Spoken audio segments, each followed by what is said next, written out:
Hey friends, வணக்கம் and welcome back to yummychilly. நான் Shalini. So நம்ம பார்த்துட்டு இருக்க 7 days 7 chutneysல இன்னைக்கு மிக்ஸ்டு வெஜிடபிள்ஸ் சட்னி, அதாவது 3 காய்கறிகள் வச்சு நான் செஞ்சுருக்கேன். இந்த சட்னிக்கு நீங்கள் நிறைய வெஜிடபிள்ஸ் ஆட் பண்ணி கூட செய்யலாம். அண்ட் ஆல்சோ இந்த சட்னி வந்து ஹெல்த்தியாக மட்டும் இல்லைங்க, செம்ம யம்மியாக இருக்கும். ஸோ yummychilly's வெஜிடபிள் சட்னி எப்படி செய்யறதுன்னு பார்த்துடலாமா?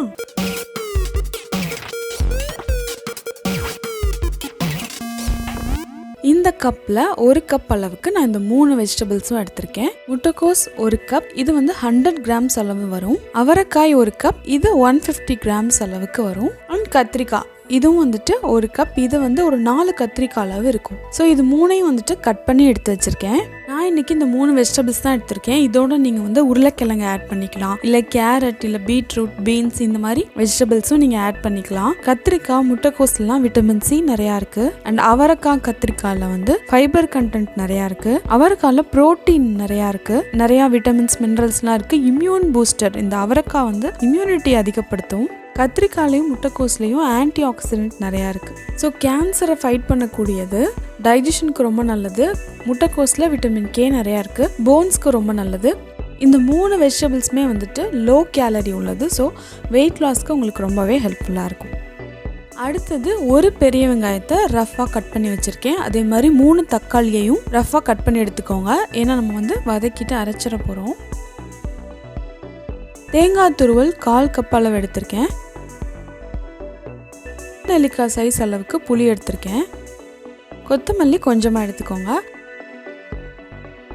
இப்போ ஒரு பேனில் 1 டேபிள் ஸ்பூன் அளவுக்கு கடலெண்ணெய் ஆட் பண்ணியிருக்கேன். நீங்கள் நல்லெண்ணெயோ இல்லை வேறு எந்த ஆயில் வேணாலும் ஆட் பண்ணிக்கோங்க. பக்கத்துலேயே மிக்சர் ஜார் எதுக்கு வச்சுருக்கேன்னா, ஸோ ஃப்ரை பண்ணி ஒன்று ஒன்றா நான் வந்து இதில் ஆட் பண்ண போகிறேன். ஃபஸ்ட்டு 1 டேபிள் ஸ்பூன் அளவு கடலைப்பருப்பு ஆட் பண்ணியிருக்கேன்.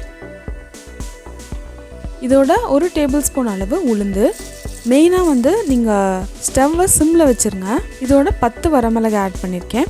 நம்ம வெஜிடபிள்ஸ்லாம் நிறையா தான் ஆட் பண்ணுறோம். ஸோ இந்த ஸ்பைஸ் 10 வரமிளகாய் கரெக்டாக தான் இருக்கும். உங்களுக்கு காரம் கம்மியாக வேணும் இல்லை கூட வேணும்னா நீங்கள் அட்ஜஸ்ட் பண்ணிக்கோங்க. ஸோ சிம்மில் வச்சு செய்கிறேன். ஸோ அந்த பருப்பெல்லாம் இன்னும் வந்துட்டு ஃப்ரை ஆகணும். ஃபஸ்ட்டு இந்த வரமிளகாய் மட்டும் ஃப்ரை ஆனதை எடுத்து நம்ம வந்து ஜாரில் ட்ரான்ஸ்ஃபர் பண்ணிக்கிறேன். இதோட கலர் வந்து லைட்டாக சேஞ்ச் ஆனதுக்கப்புறம் இந்த கடலைப்பருப்பு, உளுந்த பருப்பு ரெண்டையுமே வந்து தனியாக எடுத்து மிக்சர் ஜாரில் போட்டுக்கலாம்.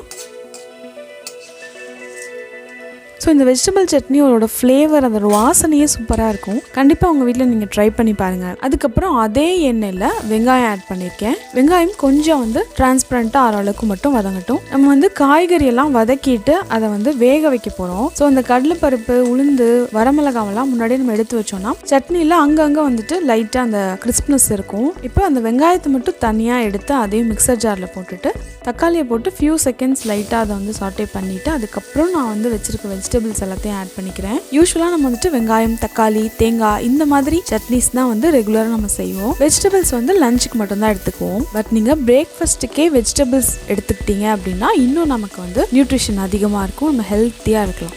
ஸோ இந்த காய்கறி எல்லாத்தையுமே போட்டுட்டு இதோட நீங்கள் வேறு எந்த காய்கறி ஆட் பண்ணுறீங்கனாலும் இந்த மாதிரி கட் பண்ணி ஆட் பண்ணிவிட்டு இதுக்கு தேவையான அளவு கல்லுப்பு ஆட் பண்ணியிருக்கேன். போட்டு இதை வந்து ஒரு 2 நிமிஷத்துக்கு வந்து வதக்கி விடுங்க.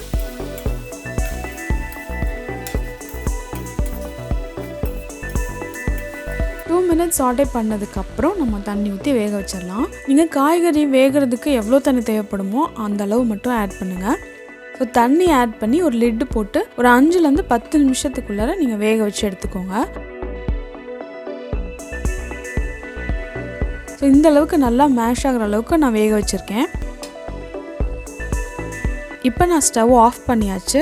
அடுப்பை ஆஃப் பண்ணதுக்கப்புறம் நம்ம வச்சுருக்க அந்த தேங்காய் துருவல், கொத்தமல்லி, புளி எல்லாத்தையும் அதில் ஆட் பண்ணிக்கிறேன். இப்போ இது நல்லா வந்து ஆறுனதுக்கப்புறமா நம்ம மிக்சர் ஜாரில் போட்டு அரைச்சி எடுத்துக்கலாம்.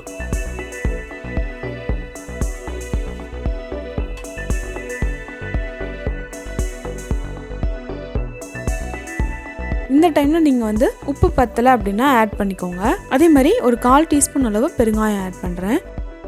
ஸோ இப்போ சட்னி அரைச்சி எடுத்தாச்சு. இது வந்து ஃபைன் பேஸ்ட்டாகவும் இருக்கக்கூடாது, கோர்ஸாகவும் இருக்கக்கூடாது, ஒரு மீடியம் இதில் நீங்கள் அரைச்சி எடுத்துக்கோங்க. ஸோ எப்பவும் போல் ஆயில் ஊற்றி 1 டீஸ்பூன் கடுகு ஆட் பண்ணி, கடுகு வெடித்ததும் உளுந்து போடுறதுனா போட்டுக்கோங்க. இதோட ஒரு வரமிளகாய் அப்புறம் கருவேப்பிலை போட்டு ஃப்ரை பண்ணிவிட்டு இந்த சட்னியையும் அதில் நம்ம போட்டு மிக்ஸ் பண்ணிடலாம். நீங்கள் கொஞ்சம் தண்ணி, ஒரு லிக்விடாக வேணும்னா கொஞ்சம் தண்ணியும் மிக்ஸ் பண்ணி வச்சுக்கலாம். So that's all. நம்மளோட யம்மியான ஹெல்த்தியான சூப்பர் சூப்பரான சட்னி ரெடி ஆயிடுச்சு. உங்களோட ஃப்ரெண்ட்ஸ் அண்ட் ஃபேமிலி யாருமெல்லாம் ரொம்ப கேரிங்காக இருக்கீங்களோ அவங்களுக்குலாம் இந்த வீடியோவை கண்டிப்பாக ஷேர் பண்ணுங்கள். பிடிச்சிருந்துச்சு அப்படின்னா லைக் பண்ணுங்கள். எம்மி சில்லி சேனலில் ஃபர்ஸ்ட் டைம் பார்க்குறீங்கன்னா சப்ஸ்கிரைப் பட்டன் கிளிக் பண்ணிவிட்டு பக்கத்தில் இருக்க நோட்டிஃபிகேஷன் பெல் ஐக்கானையும் கிளிக் பண்ணிடுங்க. ஸோ தட் நான் போடுற எல்லா வீடியோவோட அப்டேட்டும் உங்களுக்கு வரும். ஆரோக்கியமான உணவை அறுசுவையோடு சாப்பிடுங்க. தேங்க்யூ.